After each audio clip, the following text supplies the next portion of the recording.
வணக்கம் அன்பு நண்பர்களே. ஜோதிட கலாநிதி அருள். நம்ம அனுபவம் சார்ந்த விஷயங்களை, ஜோதிடத்தில் அனுபவம் சார்ந்த விஷயங்களை நம்மளோட யூடியூப் பதிவில் பதிவு செய்துட்டு வரோம். இன்று நம்மளோட அனுபவம், ஒரு கிளைண்ட் நம்மகிட்ட வந்தார். அவரோட வெள்ளியில் வைரம் கலந்த மோதிரம் தொலைந்து விட்டது. வெள்ளியில் வைரம் கலந்த மோதிரம் தொலைந்து விட்டது. அதுக்கு இந்த விஷயம், இந்த தொலைந்த மோதிரம் எனக்கு எந்த விஷயத்தை சுட்டி காட்டுது அப்படிங்கிற ஒரு விஷயத்த கேள்வியாக கேட்டார். அவர் கேட்ட கேள்வி, எனக்கு அந்த மோதிரம் கிடைக்குமா, காணாமல் போனதுக்கு காரணம் என்ன அப்படிங்கிற விஷயம்லாம் கேட்கல. மோதிரம் தொலைந்து விட்டது, இது எதை எனக்கு சுட்டி காட்டுது அப்படிங்கிற விஷயத்த நம்ம ஜாமக்கோல் பிரசனம் அப்படிங்கிற ஒரு அடிப்படையில் அந்த விஷயத்துக்கு நம்ம என்ன விஷயத்தை சுட்டி காட்டுதுன்னு நம்ம தேடும்போது பார்த்திங்கனாக்கா, உதயம், அவர் கேட்ட நேரத்துக்கு உதயம் வந்திருக்கிறது கன்னி உதயம். உதய அதிபதி அப்படிங்கிற வெளிவட்டத்தில் ஆட்சி பெற்று மிதன வீட்டிலே இருக்கிறாரு. மிதன உதயம், மிதன வீட்டிலே ஆட்சி பெற்ற புதன் இருக்கிறாரு. உள்வட்டத்தில் பார்த்தீங்கன்னாக்கா புதன் 7ஆம் பாவகத்தில் பாதகஸ்தானத்தில் இருக்கிறாரு. அவர் கேட்ட கேள்விக்கு பதில் நம்ம பார்க்கும்போது பார்த்தீங்கன்னாக்கா, ஏன்னா வெள்ளி மோதிரம்னு அவரே சொல்லிட்டார், பொருள் சொல்லிட்டார். அப்போ பொருள் வந்து பார்த்திங்கனாக்கா வெள்ளி மோதிரம், அதே சமயத்தில் அது வைரம் கலந்த மோதிரம் அப்படிங்கிறதுனால நம்ம என்ன விஷயத்தை சுட்டி காட்டுது அப்படின்னு பார்க்கணும். முதல்ல சேதாரம். அவர் கேட்ட கேள்வி எனக்கு என்ன பாதிப்பை உண்டாக்குது, எனக்கு என்ன சொல்ல வருது அப்படிங்கிறதான்.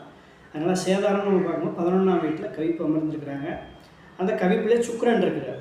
அப்போ அந்த சுக்கிரன் இருக்கும்போது பார்த்திங்கன்னா அவர் யாராக வர்றாரு, இந்த உதயம் கன்னி மிதுன உதயத்திற்கு 5ஆம் அதிபதியாகவும் 12ஆம் அதிபதியாகவும் அந்த சுக்கிர பகவான் வர்றாரு. அவர் கவிப்பில் இருக்கிறாரு.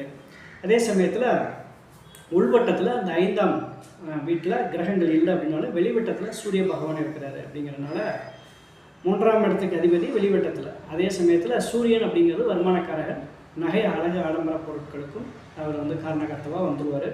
சுக்கிரன் தான் கவிப்பை அனுபவிக்க போகுதுன்னு சொல்லி ஜாமக்கோல் பிரசனம் சொல்லியிருக்கு. அப்போ சுக்கிரன்கிறது பெண். அந்த பெண் யார், லக்னத்திற்கு 5ஆம் பாவம். அப்போ அவரோட குழந்தையாகப்பட்ட பெண் அப்படிங்கிற ஒரு விஷயம்.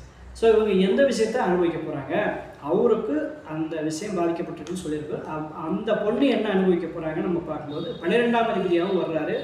5ஆம் வீட்டில் சூரியன் இருக்கிறதுனால உங்களோட பெண்ணுக்கு பணம் சம்மந்தப்பட்ட விஷயங்களில் இழப்பீடோ அல்லது பொன் நகை அழகு ஆடம்பரம் சொல்லக்கூடிய அந்த ஆபரண பொருட்கள் மீது, ஏன்னா 3ஆம் இடம் ஆபரணம் 5ஆம் வீட்டில் உட்காந்துருக்கு.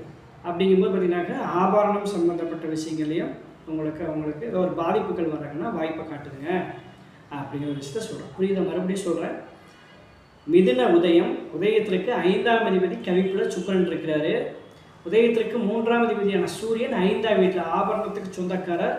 3ஆம் இடம்ங்கிறது ஆபரண பாவகம். அதே சமயத்தில் சூரியன் நகை 5ஆம் வீட்டில் அமர்ந்துருக்கிறாங்க. 5ஆம் அதிபதி பாதிப்பாக போகிறாங்கன்னு சொல்லுது. அது எங்கே இருக்கிறாங்க, கவிப்பில் போய் 11ஆம் வீட்டில் இருக்கிறாங்க. அவர் 12ஆம் அதிபதியாகவும் வந்துடுறார்.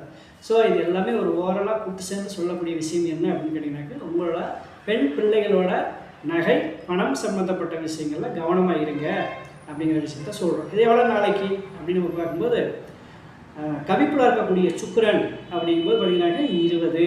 அப்போ 20 நாட்களுக்கு இந்த விஷயங்கள் உங்களுக்கு ஒரு பாதகமான சூழலை ஏற்படுத்தி கொடுக்குது. இது யாருக்கு பாதிப்பு உண்டாக்கும் அப்படிங்கிற விஷயத்த சொல்லுது. உதயம் சொல்லக்கூடிய அந்த மிதுன உதயம், உதயாதிபதி போய் 7ல் இருக்காரு, பாதகஸ்தானத்தில் இருக்காரு. அது யாரை சங்கடப்படுத்தும், தகப்பனாரை சங்கடப்படுத்தும் இல்லையா? இந்த மாதிரியான விஷயங்களை சுட்டி காட்டுங்க, கவனமாயிருங்க அப்படிங்கிற ஒரு விஷயத்த சொல்கிறோம். ஸோ நமக்கு நடக்கக்கூடிய ஒரு விஷயங்களை இந்த பிரபஞ்ச விஷயம் நிமித்தமாகவும் பிரசன்னமாகவும் நமக்கு சுட்டி காட்டிக்கிட்டே இருக்கும். ஸோ எதிர்வரக்கூடிய காரியங்கள் என்ன நடக்க போகுது அப்படிங்கிறத இவருக்கு முன்கூட்டியே அந்த சிம்பிள் கொடுத்துருக்குறாங்க, அறிகுறியாக கொடுத்துருக்குறாங்க அப்படிங்கிற விஷயம். அவரும் கரெக்டாக சமயத்துக்கு வந்து கேட்டிருக்காரு. ஸோ என்ன நடக்க போகுது, 20 days நம்ம டைம் கொடுத்துருக்கோம். 20 daysல அவர் என்ன விஷயங்கள் அனுபவிக்கிறார் அப்படிங்கிற விஷயத்தை நம்ம பார்ப்போம். அவர் என்ன சொல்கிறாருங்கிறதே 20 daysக்கு அப்புறம் உங்களோட நான் அந்த விஷயங்களை ஷேர் பண்ணிக்குவேன். ஸோ உங்களோட லைஃப்பில் இந்த மாதிரி சின்ன சின்ன விஷயங்கள் எதாவது சுட்டி காட்டும் அப்படிங்கிற விஷயத்தை நீங்கள் தெளிவாக தெரிஞ்சுக்கலாம். எதிர்காலம் சார்ந்த விஷயங்களை கொஞ்சம் எச்சரிக்கையாகவும் கவனமாக இருக்கிறதுக்கு இது ஒரு வாய்ப்பாக நல்லா அமையும். இந்த மாதிரியான விஷயங்களை தொடர்ந்து நம்ம ஃபாலோ பண்ணலாம் நம்ம யூடியூப் பதிவில். ஸோ தொடர்ந்துருங்கள். அஸ்ட்ரோ அருள் அய்யலூர் அப்படிங்கிற அந்த யூடியூப் பதிவில் தொடர்ந்து நம்மளோட ஜோதிட அனுபவ கருத்துக்கள் பதிவு பண்ணிட்டு வருவோம். தொடர்ந்து ஃபாலோ பண்ணுங்கள். உங்களுக்கு ஜோதிட சந்தேகங்கள் இருந்தால் கட்டணத்தோடு கூடிய ஆலோசனைக்கு தொடர்பு கொள்ளலாம். கீழே வந்து பார்த்தா கான்டாக்ட் நம்பர் இருக்கும். அந்த நம்பருக்கு நீங்கள் கான்டாக்ட் பண்ணி உங்களோட ஜோதிட சம்மந்தப்பட்ட விஷயங்களை நீங்கள் தாராளமாக தெரிஞ்சுக்கலாம். மீண்டும் பதிவில் சந்திப்போம். நன்றி, வணக்கம்.